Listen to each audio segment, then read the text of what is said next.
If you've ever received a Valentine's gift and felt strangely disappointed, or gave one and waited for a reaction that never came, this isn't about being ungrateful, and it's not about love languages. It's about something deeper. Because gifts are rarely about the object, they're about what the giver is trying to feel. And once you see that, you start understanding relationships very differently. Most people think Valentine's gifts are about romance, flowers, jewelry, surprises.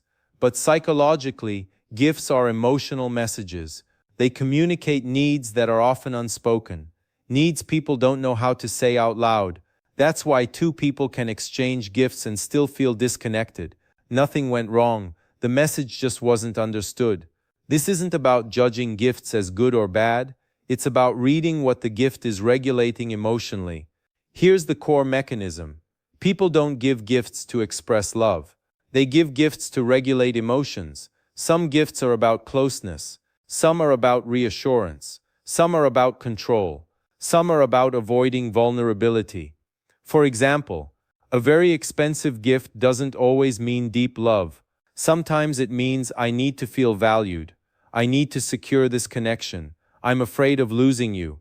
The confusion happens when the receiver thinks, this is about me, while the gift was actually about the giver's emotional state. A gift often reveals what someone lacks emotionally, not what they feel abundantly. Patterns matter more than individual gifts. One-time gestures don't say much, but repeated styles do. Some people give practical gifts, not because they're thoughtful, but because emotions make them uncomfortable. Some give surprise-heavy gifts, not because they're romantic, but because unpredictability keeps connection alive for them. Some give symbolic gifts, notes, meaningful objects, because they need emotional mirroring. When these patterns repeat, they reveal how someone tries to feel safe in relationships, and that's where impact starts escalating.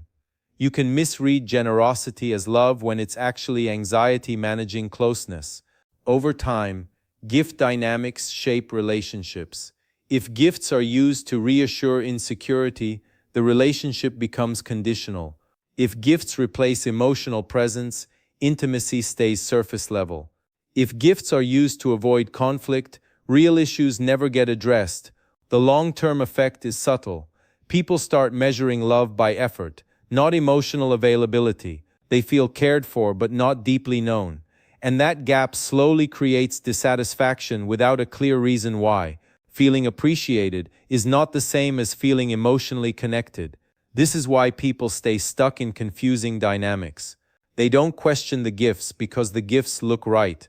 On the surface, everything checks out. But emotionally, something feels off. People stay because questioning the gift feels like questioning the relationship itself. So they silence their intuition. They accept effort instead of presence, symbols instead of safety, gestures instead of understanding, not because they're blind, but because the message is hard to decode. Valentine's gifts aren't tests of love. They're signals of emotional orientation. They show whether someone connects through closeness, control, reassurance, or avoidance. This isn't about becoming suspicious, it's about becoming perceptive. When you understand the emotional need behind a gift, you stop over-interpreting and start seeing clearly. Clarity doesn't ruin romance, it removes confusion.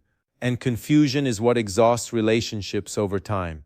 So the real question isn't what does this gift mean? It's what feeling is this gift trying to create?